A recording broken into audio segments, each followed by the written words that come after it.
don't give a fuck. You're tripping with JJ. Wow! Fuck you, asshole. Tell your bitch I said hi, nigga.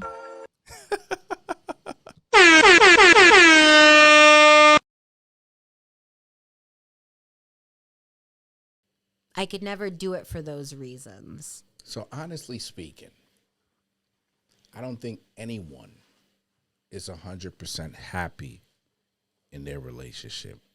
And I mean anyone. How would you say, and where would your happiness lie in your relationship from 0 to 100?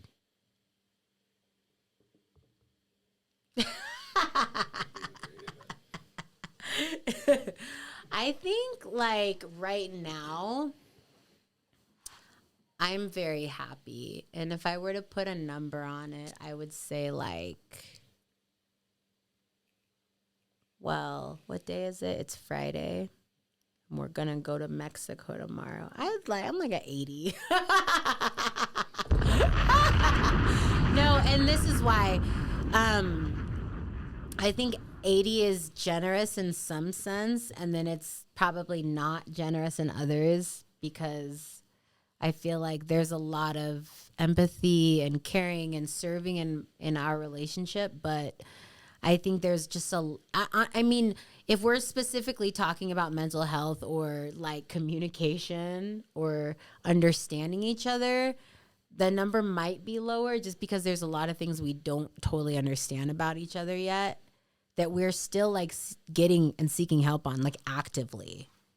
But then there's things that we're like, we really try to make each other happy. Like we really do make an effort and we want to. So that number kind of fluctuates, but I think that range is there. And then there's things that, there's just personal things we each need to overcome at some point that would probably up the number. We all struggle in relationship. We all struggle to make our partners happy. And we all fall short. Mm-hmm. Okay? Now, that lack thereof can cause a lot of friction. It can cause a lot of frustration. Sometimes it can be a breaking point. Okay? From 1 to 100, where would you say, what would you say your biggest frustration in your relationship is? Is it the sex? Is it the communication? Is it both? I think it's communication, which I know is a very broad term that a lot of people say, but I think there's certain things that like my partner, I feel like truly doesn't innately understand. Like, and what I mean is this, like, there's certain things that I'll say, I wish you would do better at this because this really like triggers me, or this really causes stress. When I say stress, I mean anxiety. And anxiety for me is not, I'm just overwhelmed. No, anxiety for me is I can't leave my house. Wow. Like I can't leave my house. Like it, and if I can't leave my house, we just had a experience like this recently. It wasn't like it was his fault, but that's when somebody struggles with anxiety, there's a spectrum. And when you really struggle with anxiety, like the way I struggle with anxiety, like I'll find reasons to not, it'll mess up my things that I need to do outside of my house. Like it will affect me in the world. And so when I say things like, when you don't do this, it causes anxiety for me, I think sometimes he hears it as like, you just don't like that I'm like this. And that's not it. Like, it's not that. I mean, I don't like that you don't fix the toilet paper dispenser. Like, I wish it were fixed. I wish that you would like wipe your counter off and put the toilet seat down. Yeah, clean your freaking mirror in your bathroom and like vacuum the floor and like those things I don't like. That's not what I'm talking about. I'm saying there's certain things that cause true anxiety in me where I'm like, I cannot even do anything else until this is settled. And if you don't do it, I'm going to do it, which means I'm not going to do the other thing I'm supposed to be doing 10 minutes ago. And that I would say is, I think I'll say communication, but it's more specific than that. It's more of like an understanding, like a true understanding of the other person. Because also, I think this happens a lot in relationships too, because I'll say something, I just wish you would just do this. I don't think it's that complicated. And he'll hear it as like he doesn't do anything right. And I'm like, I'm literally not saying you don't do anything right. I'm just saying, clean this. like, why are you making this like I hate everything about you? That's not even what I said. It would take you 15 minutes to do this. Just freaking do it. You are like making me curse Jesus right now. Just do it. And to him, it's like, why do I do anything? And then he goes to bed. Like, this is real life for us.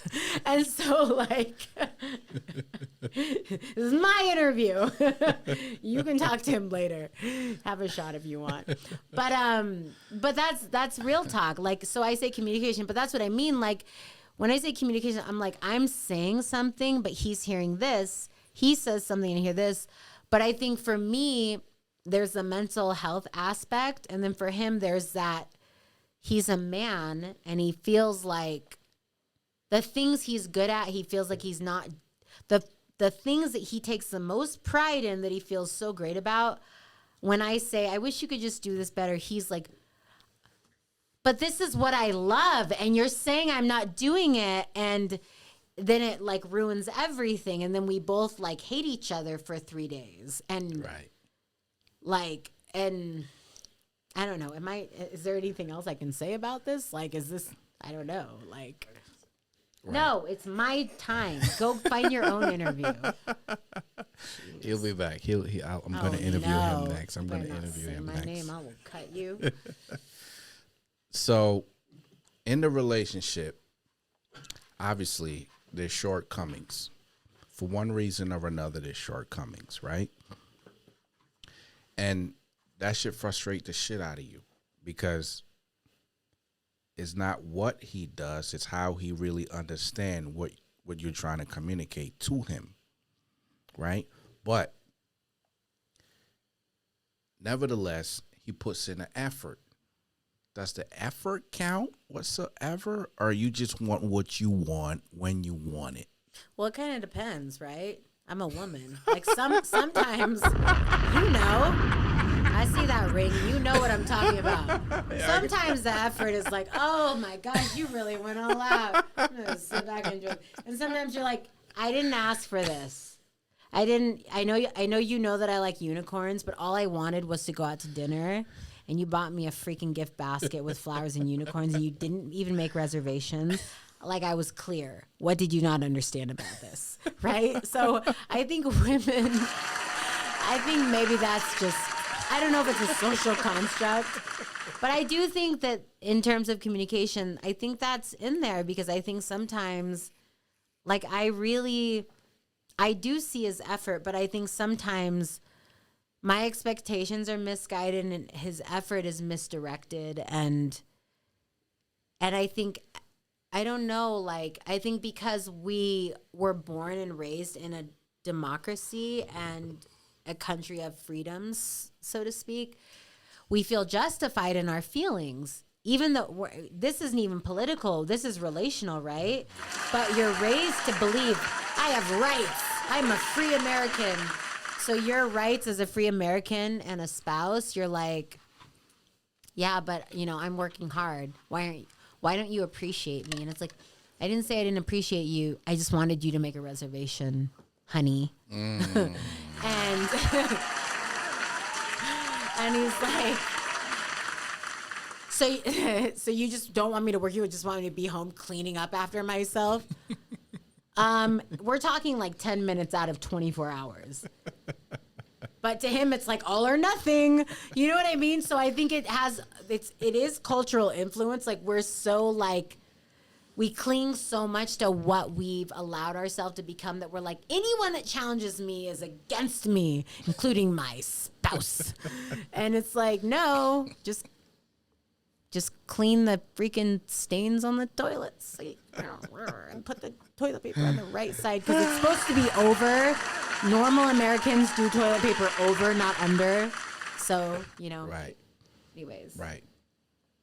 Now, what are some of the best qualities about your partner that really? Are you just doing this because he's here, or is this No, was this this is- planned? Because this this is- is like this is- cheap shots. No, this all is night. this. Yeah. Like, oh, he actually like called me. Are you the cuddling type? Are you the affectionate type? Are you the have to be held at night? Are you have to be held after sex? Are you like, I'm not with that shit. I don't give a fuck. Oh, it depends. I mean, he might say something. So I'll say this: yes and no. And this is where I understand his confusion. This is where I get a little bipolar. Because sometimes I'm like, get away from me, and I want you to touch me, like, give me a kiss. But then sometimes I'm like, cuddle with me right now.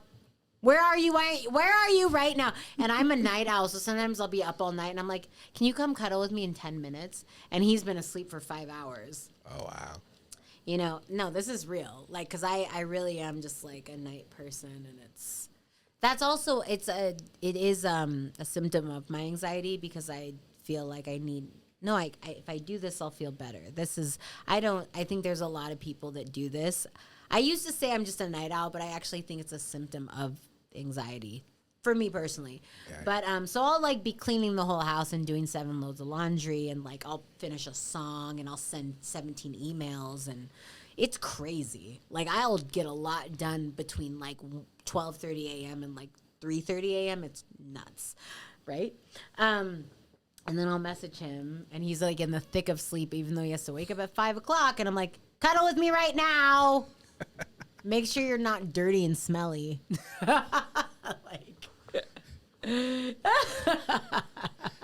Are you a workaholic? Obviously, that's a yes. Yeah, but I think we all are in our own way. Right. Like, and I think that's been that can be tricky sometimes too, because I go all in everything, but because of the youth of my career right now, it's like I don't have a lot to show for it. So that can be discouraging too, right? Right. But as an athlete, I always overdid it. People would tell me all the time, but that's just, you do what you know. Right. Now, how does that affect your relationship? Does that interrupt fuck time? No. Never a fuck. I Your feel work like schedule never his fuck. work schedule does more than my work schedule. Definitely. I mean, I'm around. He's not always around. Okay. I didn't expect this. Just we didn't talk about this last time. So sorry. He's all like, if you like study behave like physical, he's like not comfortable with this. I'm like, wow. Yeah. Don't mind me. I'm all over the place. It's okay. I mean, this isn't what I thought it would be. It's not as political as the last time, but we're getting into it. Right. When he said family friendly, he meant something else. Right. A different twist. Totally. Okay. You guys okay? We're good. Okay. It's hilarious, and we've had drinks, so lucky you. That's probably why you do this. Yeah, refill them. Give them another one. Dude, this is Jamaican rum. You're not going to be able to drive. And I don't want to drive. You better go talk to your son, who's underage, breaking the law. He'd be all right. Yeah, but he's Asian, so, like, his face looks like he's 12 no matter what. Like, so he really has to do it right, or else we will get pulled over. See it like it's too Asian. They won't care. They're like, he's a girl man. Yeah, they let him go. They're going to let him go. I just got to be in the back seat because I'm the only, like, not white person in the car. Yeah, you guys blend right in. Yeah. You blend right in. Okay, now, who is the party animal in the relationship? Or who's the person that always wants to do adventurous shit? Me. You the- Absolutely. You the adventurous person. Yes. Stuff I would not even talk about tonight on air. Yeah, we're gonna schedule that for another That's round. a different day. That's a we got to different sign an NDA or something. I come up with some weird stuff. I will say there has been a few times. So because he's more of the social person and I'm an introvert. There have been a couple times where, like, I remember we were on a trip and his kids were with us. And I'm an introvert, so I don't want to go down by the pool and party with everyone. I'm like, don't talk to me. I want to get drunk alone in my room. It's weird. This guy, I remember that there was one particular night we were at Rocky Point with the kids, and they come up and they're like, Dad's drunk. He's downstairs. I'm like, oh my God. I was like so mad. I'm like, really? It was innocent. It was fine. Because Rocky Point is actually pretty safe for like tourists. And I go there all the time. right? It's great. It's great. Yeah. And I was in the room. I had a few sips myself, but he'll just go down there and just make friends with people. And I'm like, why do you trust people? You're about to wake up with no liver. And they come up and they're like, we probably need to go get Dad. And I'm like, oh my gosh, this is embarrassing. So like every now and then, because he is such a straight edge kind of guy, conservative, like look at him, you know? Yeah, nice guy. Nice guy. But he sometimes goes a little crazy. But me, I come up with the weird stuff, which that's what, because sometimes I'll be like, I don't understand why we're together. And he's like, well, it's never boring with you. Like, that's true. I consider myself a creator. I didn't realize I was so creative in those ways, but. Right. Now, what are some of the things you do to keep the relationship exciting? Well, I told you I was going to sign an NDA if we're going to get crazy. So no, I'm not. I told you I'm aware. You're coming back. I will say this. I do constantly need us to change up things constantly. Wow. Like, you know, I will say when we first met each other and we weren't really in a relationship, and it evolved, I will say that I've always been that way. And I think being an athlete, I traveled a lot. And so I was used to changing my scenery a lot. And right. And I think it did help me in the things that I struggle with. It helped me to have a fresh place constantly.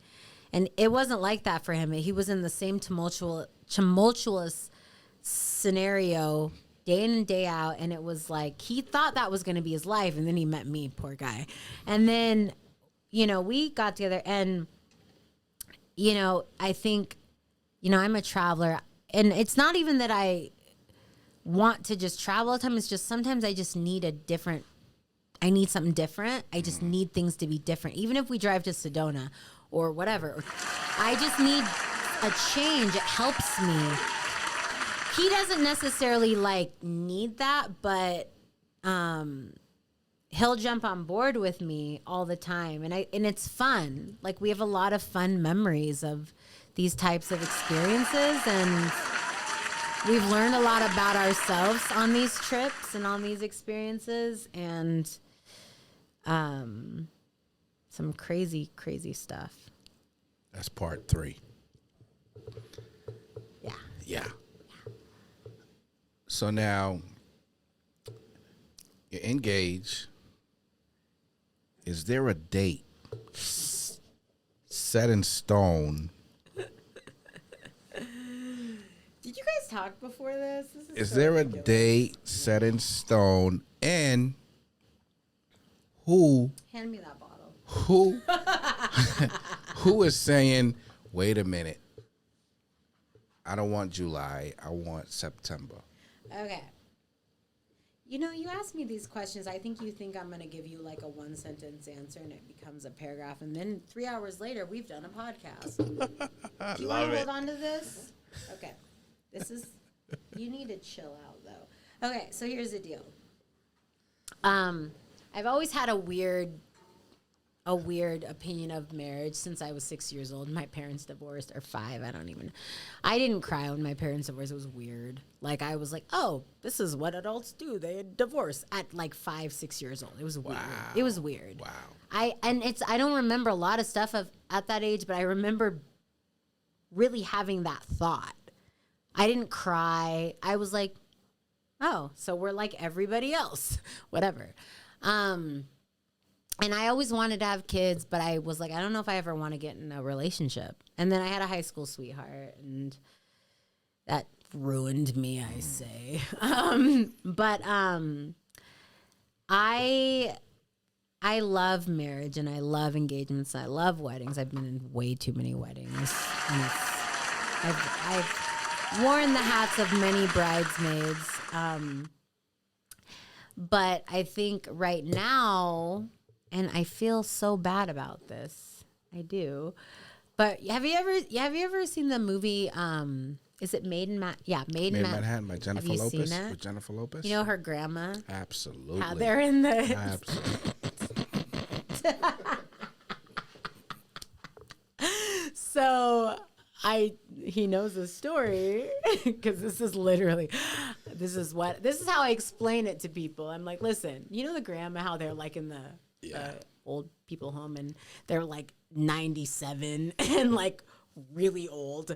And suddenly the grandma's like, I realized yesterday that he's been taking care of me all this time and I need to marry this man. And they've been engaged for like 67 years. And I don't even know if the math adds up. Like literally his sister, because he made the horrible mistake of listing us as engaged or him as engaged on Facebook. I don't even have Facebook right now. Oh my gosh, I hate him so much for doing that. And like literally his sister, who is like long-winded as hell, she's the most beautiful, amazing soul I've ever met, but she will never stop talking. And she's like way more than me, like, but she's nice. Like you would like her more than you would like me. So she talks a lot and you don't even want to stop her because you're like, you're so nice, but stop talking. Every time we talk. And like the messages were just constant. Like, when is the date? Oh, we're sisters now. Like all this, right? But when I explain to people, when they're like, when's the date? I'm like, have you ever seen Made in Manhattan? Like it's literally what I say because I'm like. That explains it. Yeah, right? You get it, right? I'm like, but I will say this. There is a plot twist. Okay. And I mean this. Kangaroos. I know that it's not likely, which is why I mean it. But I always say, I'll marry you tomorrow if we go to Australia and we can like uproot and go there. Because I'm obsessed with Australia. I love it there. I would live in Gold Coast. Nice. Like, I would live there. I would just live in the hotels there. The prices are like, you can live in a hotel. The prices are great. But I've told him many times, if you moved me to Australia with all of our animals right now, I would marry you tomorrow. Wow. Which is kind of messed up. But also, I'm very serious about commitment. So I'm not going to do this unless we're both really committed. But otherwise, it's probably going to be like a assisted living facility type scenario. And I do still get asked by his siblings when the date is, and I kind of work my way around that. But sometimes if I run out of answers, I just don't respond. Wow. Australia. It's beautiful. It's so amazing there. Why not just go to New York or Vegas? How ironic is that? We're going to Vegas like in a couple of weeks, actually. Yeah, I've never been to Vegas on a real vacation. It's always been like competition related. So we're going to go and make it a vacation. And New York is a headache to me. Australia, before I even went there, I was always obsessed with it. I think everyone has a place like that where they're like, I just love it. Some people are like, I love where I live. I love LA. You know, California people, how they're like that. Yeah. It's like, why? It's overpriced. It's crowded. The traffic is horrible. The air is horrible. It stinks. And it stinks. Why are you obsessed? But people are like, I'm a Cali girl. And I'm like, yeah, it shows. You smell. You're late to everything. And you're broke all the time. Yes, you are a Cali girl. It's weird. Australia's not like this. It's like, oh, you talk like a weird drunk British person and you play with kangaroos and you are really good at surfing, even if you're crappy. And I'm like, no, it's like Australia is amazing. I would love to raise my kids in Australia. I would love to do that. So yeah, it'll be assisted living or it'll be Australia, but I'll let you know. I'll send you an invite if you're up to destination weddings. I just got a lot of applauses. Like he doesn't give these out very often, but tonight it's like, yeah, you killing it right now. Yeah, I'm just waiting for a hard question. Yeah. Yeah, absolutely. We'll just have an animal pen in the back. It'll be great. So, do you regret being an athlete in the time that you were an athlete? Would you have done something different during the course of that struggle? Doesn't it seem like he like knows stuff about me? Doesn't it kind of? I felt that way last time. Like you did like a background check or something. Like I totally. Anyways, there have been times where I really, really did regret all of it. I regretted going to the Olympics. I felt like I lost more than I gained. I feel like it messed me up and it jaded me and it set me through these highs and lows that I never needed. And I could have just been a musician, you know. But, you know, it's weird because I was just thinking about this actually today. And I think about this a lot because, you know, we're constantly working through stuff.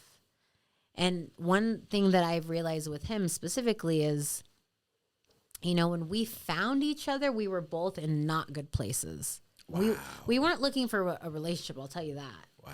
He was in a relationship when I first met him, and I was just damaged, really, really damaged in all these ways. And were he a crutch? I think we were just looking to have certain Needs fulfilled. Exactly. Gotcha. Are you a mind reader? Maybe that's what it is. That's creepy. Listen, if you're a mind reader, I'll pay you to do a reading. Like, but let's just say what it is. Because if you do like tarot cards and stuff like that, we can do like a separate session after this. Because I've been actually thinking about that. But and there were times even in our relationship, even in the early days, where I was like, man, if I would have just done that differently, I would have never been in this situation. And I've had these thoughts so many times. But you know, I will say like in the last like 6 to 12 months, you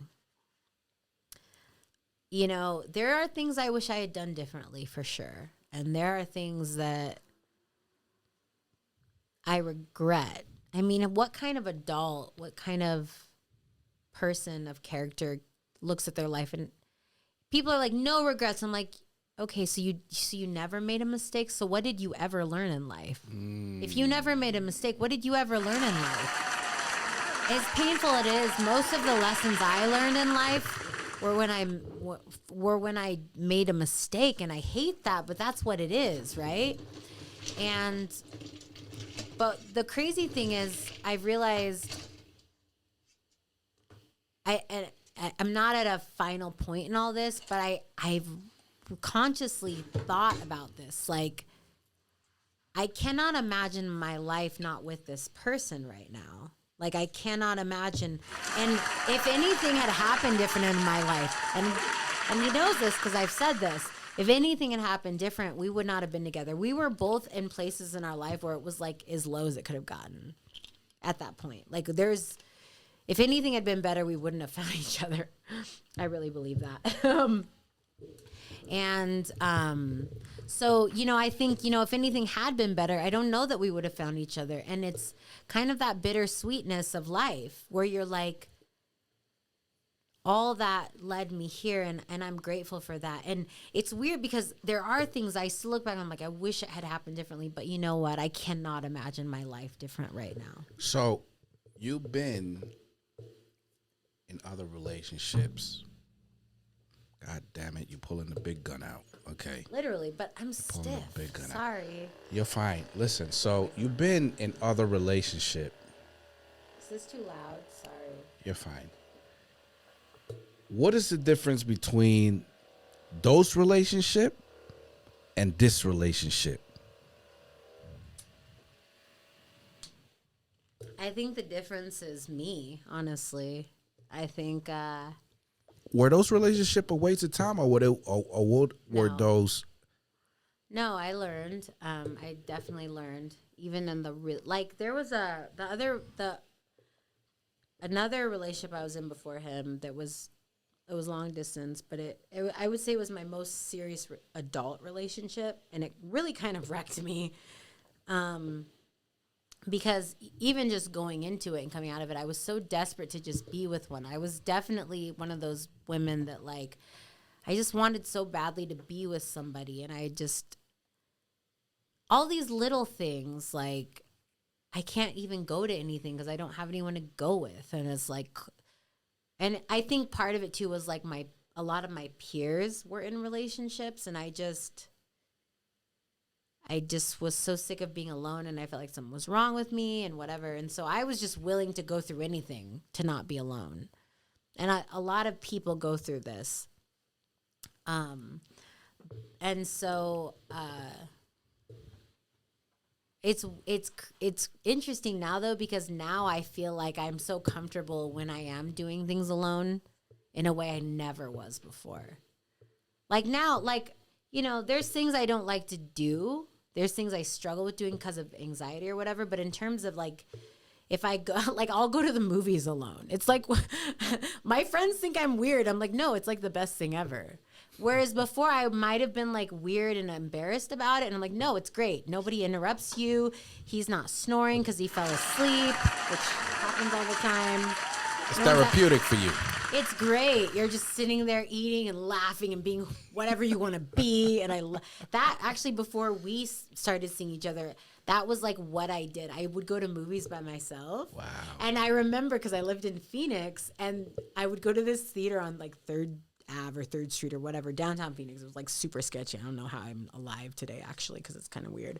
But I would go, and there'd be like 3 other people in the theater, like a huge theater. It wasn't a dine, it was just like a normal theater. And I'd be like, oh, we're all here alone. This is great. And I would just sit back with my crappy food and just love it. And I would feel so recharged. Like I just went on vacation for 3 hours. It was great. It was like, and so I think, you know, I had been in other relationships, but I had been so desperate to be with people that I was just replacing the last person. And maybe in some ways when we first started seeing each other, it was like that. But I would say right now, the one thing that I think I've grown in is that I am, you know, I can do things alone. Now, there are some things I don't want to do alone, and I do need support, and I want support, and I want people there, and I'm candid about that. But like, I'm not afraid of doing things alone, you know, in the big scheme of things. And I actually think it's good to know who you are when you're by yourself. Is your competitive nature a problem in your relationship? In my relationship? No. I don't think so. Is it? He's shaking his head. I don't think it is. Well, I don't feel like I compete with him. You know, generally, you are a competitor by nature. You done it. You know, the issue with me when it comes to my competitiveness that has come up in a lot of different things, but not really in my relationships, is that I just measure myself to people a lot. I compare myself a lot. Do you dominate a lot in your relationship because of your competitive spirit? Sometimes I can probably be a little too Dominant. aggressive and dominant. I don't know if dominant's the right word, because I feel like dominant in this context is almost saying like I'm trying to be the lead of the household, and that's not acceptable in Western culture. I'm not trying to be the lead in the household, but if I was, what's the problem? I'm not, though. You know what I mean? Like, I'm not. And I actually think that, you know, when it comes to like social constructs of a relationship, I don't even have an issue with it, because I'm like, if he feels better leading the household, then amen, lead it. I'm not trying, that's not even a hat I want to wear. Like, I'm just like, whatever, you know, but I think that we both have strengths. There's things that we're both better at, but I think if it makes him feel better leading the household, then lead the household. Like, right. I don't feel like if he wants to do that if it makes him feel better, I'm fine with that. But I don't feel like I'm competing with him to lead. If anything, when it comes to like his children or whatever, if anything, I feel like I want him to be the more dominant adult in the scenario than me. But I think naturally in my personality, I tend to be more dominant. I think in his personality, he's a little more passive. And that's when it can become an issue, because by nature, he's not a very dominant person. I don't know if that's obvious or not. Yeah. So you love a dominant man, right? In between. I like someone who's just does it, just does what they say they're gonna say. And I don't think doing what you say you're gonna do it makes you dominant. It just makes you. It just means you follow through. Take charge. Yeah, I guess. Right. Yeah. Now, if you have a man that take charge, that's what you're hoping, right? You want a man to take charge, take control. Most of the time, all the time, sometime. I think when it comes to taking charge, it's more about just being what's the word? It's having a good emotional IQ, I guess. Just being able to read situations versus being like, I always need to be this. I think it's better to just read the scenario, and I think that's true intelligence. I think that's true partnership. When you can read the scenario and be like, this is the situation where I should probably take charge. Whereas maybe this is a scenario where maybe she's better at this, whatever. I think that's better than just saying, I always need to be the forefront. Because that's when you're like, I need or I should. When you start, I had a sports psychologist early in my career. She was brilliant. And then, wouldn't you know it, she got hired for Australia's Olympic in GB. Yeah, no, this is a true story. And she was phenomenal. But she was one of the first sports psychologists to tell me, like, should is a dangerous word. Like, when you feel like you should or you deserve, or when you feel that sense of entitlement, you strip away the need to, like, earn what you have. And so I think in a relationship, when you give people titles, you strip away the need to earn anything. And just because it's a relationship doesn't mean you don't earn something. It's not medieval times in France. Like, you don't just get married off. If someone loves you, it's because you earned it. Right. Do you believe he's your soulmate, or are you still searching? I don't know if I believe in soulmates. And how would you classify this?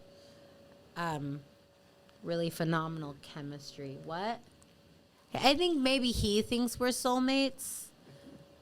I don't know if I don't know. You don't believe in soulmates? I don't know if I do. I just Why? don't. I don't know. You don't believe in the universe? I do. Well, can I ask you a question? Sure. Are you a Christian? I am. So, where in the Bible does it say you have a soulmate? Well, I don't recall that being in the Bible. I'm not trying to be a jerk. I'm just saying when you and that's all I'm saying is, like, if you look on your foundational beliefs, like, it's cool if you believe in soulmates. It's just that the belief in soulmates is just something you believe. It's not right or wrong. It's just something you believe in. And, I am not my life is not practicing as a Christian as far as I understand Christianity, but even if I did or didn't, I don't necessarily know. I think the idea and concept of a soulmate is amazing, but no one has ever shown me anything to prove that it's real. It's just something that makes a person feel good, I think. And that's okay. If I'm high enough on THC and I have a couple shots of this Jamaican rum in me, I'm going to be like, you are my soulmate. Come to mama.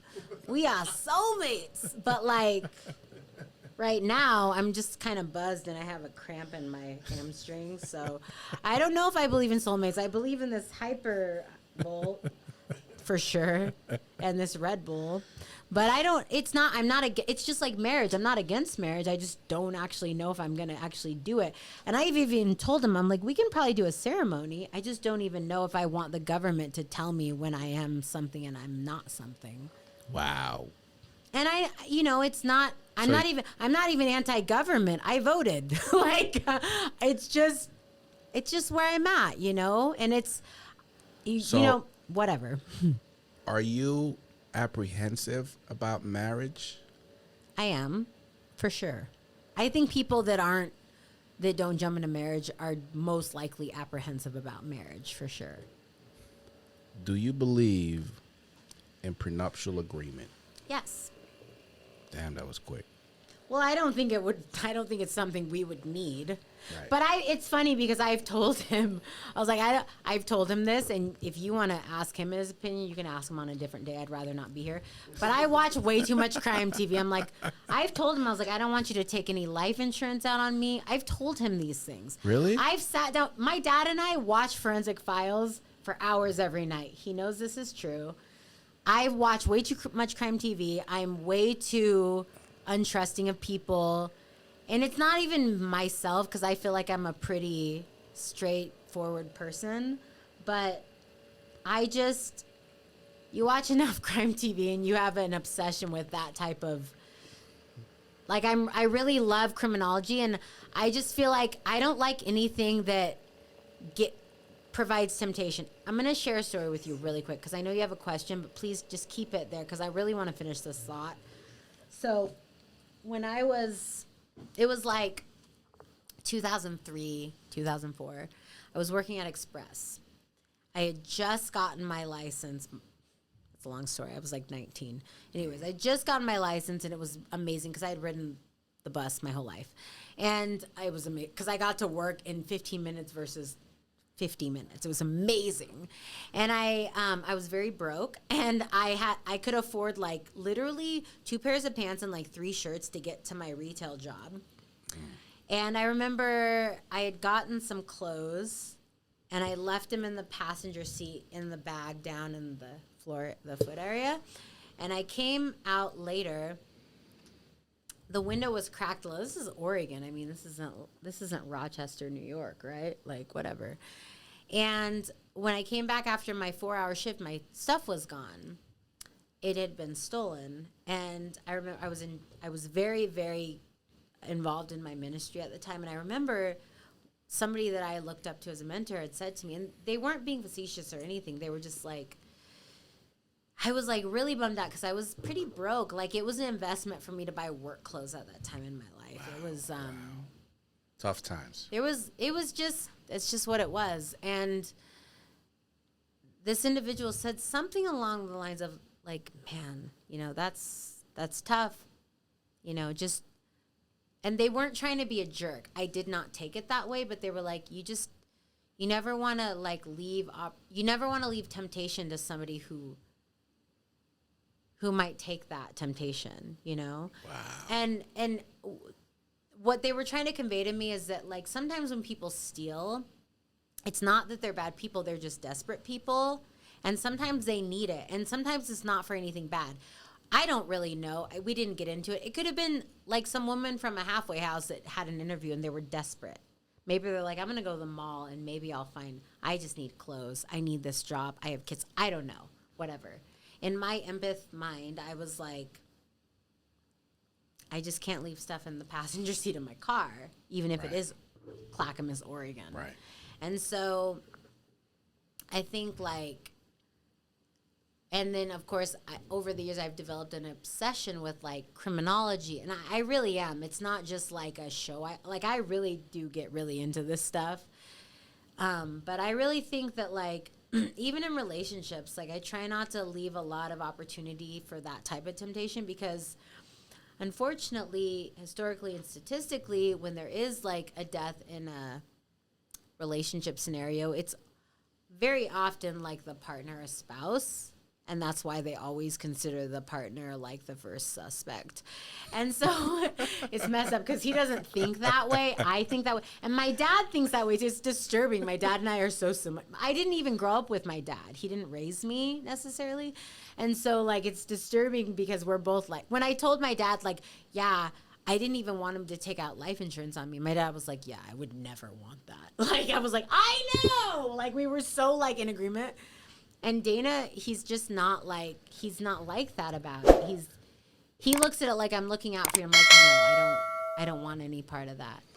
If one of us dies, I don't want anyone to think anything.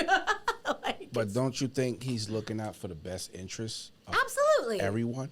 But I don't trust anybody. Like he trusts random people that knock on our door and say they're maintenance, whereas I won't let them in unless they show me a business card. Okay, so you have trust issues in your relationship. I just don't trust people in general. I watch crime TV. Hello. Now, if something happens where, God forbid, something happened tragically. And he looks back at it and say, man, had I just followed through with this life insurance, it would benefit us in the long run, as opposed to me having to tap into something else to get us through this hardship. Well, the cool thing is he went ahead and he does that stuff without my he does a lot of things financially without my permission. Do you think I mean, obviously you don't believe in certain things. You guys have... We have differences of opinion. For Obviously, sure. right. Yeah. But you still support Yeah. what that... Yeah, he makes decisions financially. And, I do think our relationship is unique in a way because in a lot of relationships, you see people that, like, completely agree politically, completely agree financially. They completely support each other in everything they ever do, ever. We are actually we have a lot of belief systems that are different. We really do. I'm not going to just believe something different because he does. We believe different things, and I personally try to make it a respectful environment. Sometimes we've had run-ins with each other, but I personally think, like, just because we're together doesn't mean we don't have our own set of beliefs. Like, how could we have different backgrounds. Like, how could we have, and I do think that makes us unique. And I've always thought it was weird when I would see couples, like, in the media, and I'm like, so you just support your husband even though he, like, literally cheated on you and, like, lied about all this stuff and, like, was probably responsible for the death of that person, but whatever, I respect you, whatever. But, like, that's just not our relationship. Like, there's things, if he does things, and I'll be like, and this is where I need to kind of check myself, but, like, there's been times where I'm like, why would you do that? And if I do things, I'll, like, run it by him and vice versa. And so it's like, we don't necessarily agree on everything, but, if he decides to take out life insurance or whatever, if he decides to invest in something with his own money, who am I to tell him what to do? Like, I don't necessarily agree. I don't always necessarily agree with his decisions, but, like, it's not my place to dictate how he chooses to spend the money he has earned or make the financial decisions. Like, I don't have to agree, but that is a real relationship when you're like, I don't think a real relationship means you always agree on everything. Compromise. I think, yeah, you have to come to a place of compromise. And I think it's weird that people really present themselves as like, we're totally solidified on all this. I'm like, that's like crazy. I can't even imagine. I don't even know what that's like. And I wouldn't want to anyways. I can't imagine any man as crazy as I am that would agree with me on everything. I don't even want that in life. Why would I want that? Like, for you to agree with me on everything means that you are just as, like, complicated and scarred and traumatized as I am. Like, I don't need that. I need somebody that's like this. I need somebody that's, like, glass half full. Like, I need that person. Not, right. I don't need to be with myself. Like, see, full circle. I'm not a horrible person. There's a rhyme to the irrational reason. That's beautiful. That's beautiful. Yeah. So he makes decision, right, that you obviously don't agree in, but you support it and you're very understanding because you think it's for the greater cause. Yeah, I mean, yeah. I'm understanding, and I think the way I am too, and this has come up many times with us specifically, but, if you make a decision and, you don't, sometimes with finances and stuff like that, I would like to be informed. And I think sometimes he struggles communicating that stuff. And I understand why, but maybe you don't understand why he did what he did. So he's like, I don't always understand why he does it, but I understand why he does it in the sense that, like, in his former relationships, they were independent relationships completely where they they just lived independently. They made decisions. So I understand the habit of just doing things without talking to your partner. I understand that. Sometimes I don't understand, like, well, why would you take out life insurance for me? Like, do you think we're gonna die?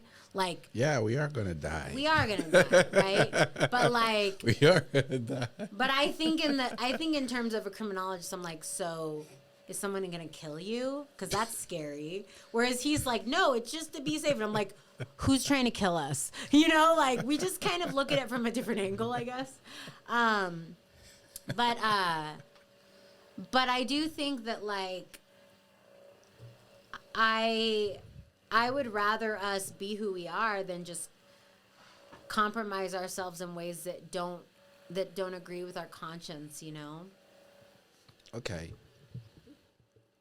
We're getting ready to wrap this up, but this is great. Because I cannot drink anymore. We're getting ready to wrap this up. Now, one more question, two more questions. What mistakes is forgivable and what mistakes are not forgivable in this relationship? In other words, he cheats, you out. If he cheats, maybe you'll forgive him. Is that forgivable? Yeah, I think cheating is forgivable because I think when cheating happens, even though it's not okay, I think it always happens. I think both parties probably have influence on it, you know? Right. Regardless. Would you blame yourself for him cheating? I don't know. I mean, he never has, so I mean, that I know of. Would it be your fault? Would it be his fault? I think it just depends. But I do think that, I guess, cheating to me is forgivable. I think if there's like abuse or like child abuse, I don't know I think all things from a religious standpoint are forgivable, right? But I think in terms of moving forward together, there are things that it's like, I don't know if we could Move forward. move forward together in this, you know? But cheating ain't one of them. Yeah, I think you can move past cheating for sure. I think people do learn from their mistakes with cheating. I think. Very good. Very good.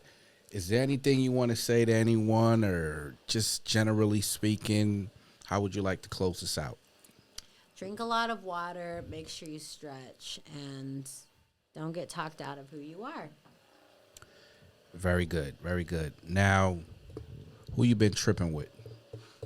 Motherfucking JJ. Tripping with motherfucking JJ. I didn't say that right, did I? So we out this motherfucker. You know what I'm saying? We had a good time. Yeah. And appreciate your time Can you being imagine me driving home like this? This is what it was like last time, but I drank more. I didn't have Red Bull or soda water. I was just drinking. With the massage gun too? No massage gun. It was just me and the booze. That's and it. him. Therapeutic. Jamaican wine. Oh Jamaican my rum. Gosh. That's how we do it I here, should have man. gotten Grey Goose. We out this motherfucker. I'm not driving, so thank you. Get your dad in here and have some Jamaican shots. Oh, y'all.